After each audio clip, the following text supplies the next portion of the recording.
Kita lanjutkan gestur Mas Dhani tadi. Ya.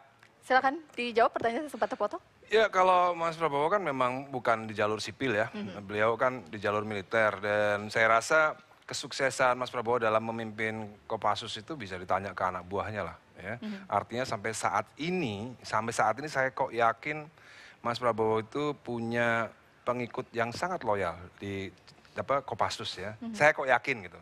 Karena memang gaya kepemimpinan beliau yang sangat memperdulikan anggota dan lain-lain itu mungkin boleh ditanya ya.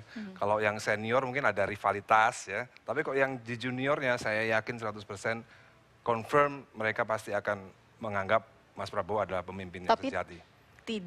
Tidak sama juga kan, kita tidak bisa menyebut ketika mungkin dulu pasukannya loyal, apakah kemudian masyarakat juga loyal akan memilih seorang Kalau Prabowo? kata saya lebih susah mimpin Kopassus daripada mimpin masyarakat biasa. Itu firm itu pasti.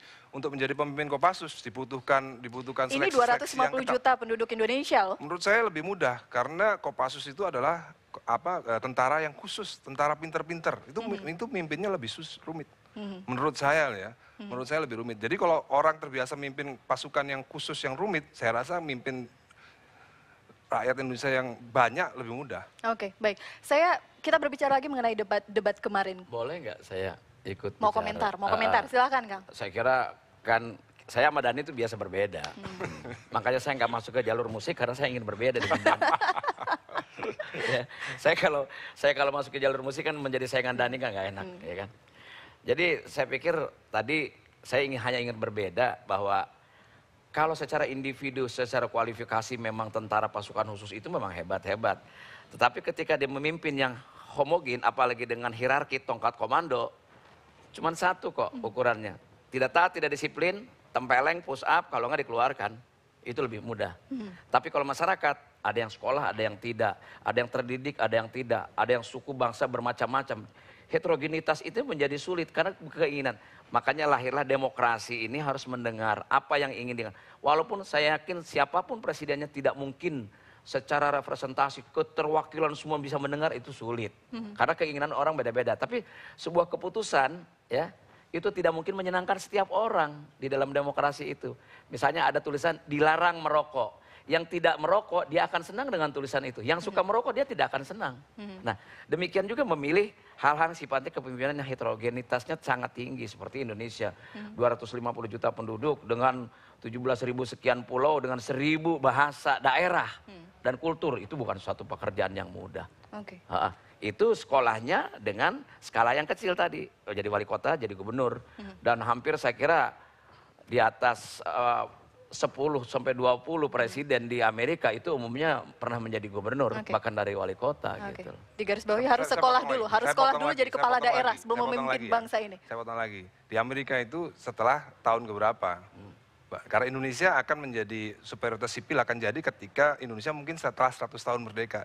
Kita masih 70 tahun Mas Bing. Mas Bing mesti apple to apple. Jadi ketika Amerika dari umur 1 sampai 70, ada nggak yang bekas wali kota atau gubernur? Belum ada Mas Bing.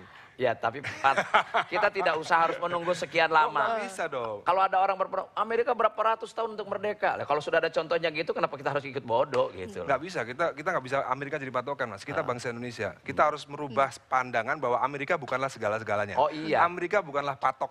Saya juga tidak berkiblat kepada Amerika. Tapi bagaimanapun juga ini kan kalau kita mau bicara soal sistem ketatanegaraan dan sistem politik kita kan demokrasi ini kan diadopsi baru-baru saja. Dulu kan bermusyawarah, ya kan.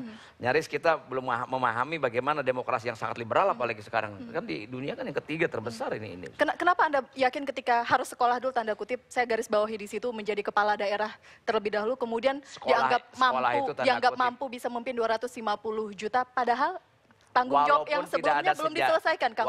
Walaupun tidak ada sejarahnya bahwa jadi presiden harus punya pengalaman dulu. Pak Harto juga tidak jadi presiden dulu lalu jadi presiden lagi. Tapi kan 35 tahun misalnya. Demikian juga yang lain-lain. Artinya sekolah itu artinya ada experience, ada pengalaman ya. Ada praktek kerja ketika jadi wali kota dalam skala kecil. Dia punya paling tidak menjadi pilot project bahwa kota Solo atau kota Jakarta itu kan bisa menjadi representasi di mana bangsa Indonesia ngumpul ada di sana. Itu kan bisa menjadi rujukan. Itu loh maksud saya. Yang dimaksud sekolah itu adalah itu. Jagoannya Mas Dhani Sementara kalau misalnya sekolah. latar belakangnya dia hanya satu homogen, apalagi dengan hierarki tongkat komando, tidak ada tentara yang tidak disiplin karena memang patsunnya demikian. Saya ke Mas Dhani, berat. Calon Anda nggak pernah sekolah dulu? Ya nggak gitu ya, jangan Indonesia itu bukan kelas wali kota ya. Mas Jokowi itu masih kelasnya masih wali kota, kelas gubernur aja belum. Jadi dia harus lulus dulu kata saya dari wali kota, lulus dulu jadi gubernur 5 tahun paling nggak. Sukses nggak Mas Jokowi jadi gubernur 5 tahun? Baru lulus lagi jadi presiden. Jangan belum dari SD langsung tiba-tiba SMA, itu yang saya nggak setuju. Saya waktu deklarasi Mas Jokowi, saya datang tanya Mas Miing, ingat nggak? Nah, di Jalan Prambanan. Jalan mana? Jalan Prambanan. Saya berdua Mas Jokowi, saya dukung Jokowi. Hati nurani saya pengen Jakarta bener. Saya Mas Miing berdua gini sama Mas Jokowi. Saya dukung Waktu Jokowi. gubernur? Waktu gubernur. Okay. Waktu gubernur. Jadi menurut saya sekolah bener, tapi ya jangan loncat. Jadi wali kota dulu bener, gubernur dulu bener, beresin 5 tahun. Kalau udah bener, saya angkat topi yuk, Mas monggo presiden. Ini 2 tahun belum belum sukses Mas 2 tahun Mas. Pak SBY nggak jadi gubernur juga jadi presiden. Nah, iya, tapi kan militer, bukan sipil ya kan. Itu kan kalau konteks tadi sekolah kan. Kalau konteks sekolah ya SD harus SMP dulu baru SMA. Jangan dari SD, SMP setahun langsung SMA. Ngomongin masa loncat-loncatan, Mas Ahmad Dhani juga loncat-loncat begitu. Pada pemilu legislatif lalu sempat aktif sebagai juru kampanye PKB, tapi kemudian tampaknya hati nuraninya berkata lain. Nah, jadi gini Mbak, saya itu bukan fungsionalis PKB kan. Ketika saya dibantu untuk membantu PKB, saya setuju saja karena PKB kan partai saya gitu ya. Tapi ketika pilihannya, saya melihat begini, ada kecenderungan dari teman-teman kita yang intelektual dan lain-lain, ada kecenderungan mereka tuh melihat survei. Ketika surveinya Mas Jokowi ini tinggi, mereka udah nggak jadi rasional. Yang penting, wah ini kayaknya surveinya tinggi nih, yuk kita ramai-ramai dukung ini, gitu loh. Saya nggak milih presiden berdasarkan survei, sorry, itu bukan saya. Saya lihat pribadinya nomor 1. Saya lebih suka pribadinya Mas Prabowo daripada Mas Jokowi. Karena saya kenal Mas Jokowi, saya juga kenal Mas Prabowo. Dua-duanya saya kenal pribadi. Tapi secara pribadi, saya lebih punya kimianya itu lebih ke Mas Prabowo. Jadi saya nggak lihat survei.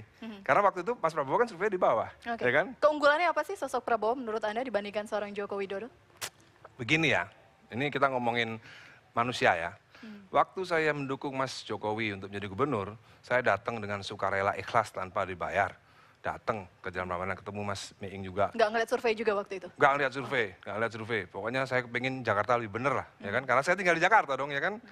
Udah, ketemu Mas Jokowi juga. Ya paling nggak kalau menurut saya, paling nggak nih ya, kalau ketika jadi gubernur paling nggak SMS kayak, Dan terima kasih ya, aku udah jadi gubernur nih, aku kemarin dukung. Nggak sama sekali mah. Anda ngarep itu namanya? Iya nggak apa-apa, minimal kan ada. Kontribusi Anda apa waktu itu? Kan ada standar etika lah, paling nggak ada standar etika. Kan saya datang kan bukan cuma-cuma gitu kan, dan saya bukan tukang becak loh Mbak, ya kan. Saya menyempatkan waktu saya datang untuk mendukung Mas Jokowi. Minimal SMS kayak, Dan terima kasih ya kemarin udah datang deklarasi, bla bla bla, ya udah. Berarti sekarang bilang Pak Joko Widodo yang SMS Mas Dhani. Nanti saya bilang sama maksud saya gini, suatu saat ya, kalau Mas Jokowi jadi presiden, minimal SMS Mas Miing, aku udah jadi presiden nih, thank you ya kemarin udah dukung. Minimal, itu standar etika ya. Itu yang sorry.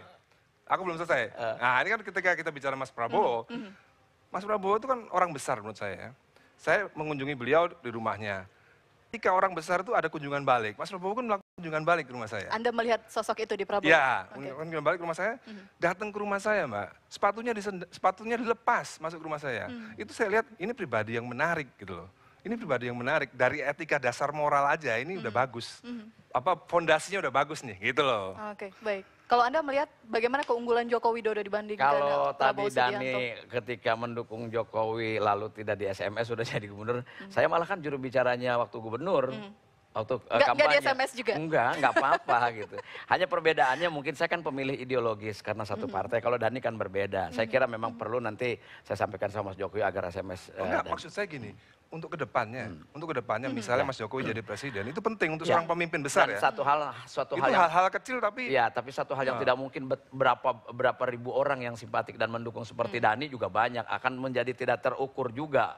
Setiap orang yang dengan segala kebaikannya itu nggak mungkin. Mungkin orang Indonesia banyak Mas, tapi yang terkenal seperti Ahmad Dhani nggak banyak. Oh ya, itu lain hal ya, saya kira. Jadi kalau etika dasar itu penting. Satu persatu, ya kan? Kecuali misalnya Dhani ada urusan dengan DKI, dengan gubernur Nah, lalu gitu Mbak, misalnya ini ada terusannya Mas, ada terusannya. Terus aku mau audisi nih, Ahmad Dhani audisi ketemu gubernur. kepentingannya cuma satu. Saya mau audisi, saya mau ngomong sama Mas Jokowi. Mas, Audiensi. Audiensi. Kebanyakan audisi idol sih. Audiensi, saya mau ketemu. Sampai sekarang nggak bisa ketemu. Kenapa ya? Padahal saya itu mau, kan saya rakyat juga. Karena sudah menyatakan dukungan mungkin terhadap Bukan, Prabowo. sebelumnya. Jauh sebelumnya. Saya audiensi. Saya kepingin ngomong cuma satu doang. Mas, Jakarta ini banyak kafe yang masih jual minuman keras dan masih banyak anak kecil di situ. Karena anak saya ada di situ di bawah umur. Saya pengen ngomong tertibkan dong gitu loh. Karena ini mau ngomong itu aja. Sampai sekarang nggak terima. Ya kalau soal itu saya kira persoalan kesibukan dan sebagainya. Mungkin kalau katanya dekat dengan rakyat, mendengar rakyat. Ini kan saya juga rakyat. Ya.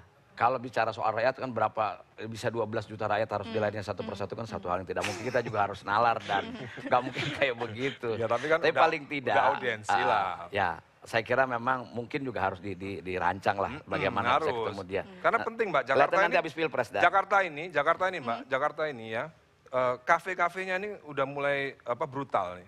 Jadi banyak anak-anak kecil di kafe minuman keras, nggak ada satupun institusi gubernur, dinas kayak pariwisata kayak yang bikin kayak tampaknya itu nanti harus disampaikan kepada Pak Basuki Cahayapurnama atau Pak Ahok. Kita harus jeda dulu, kita akan berbincang lagi, pemirsa tetap bersama kami di Gestur.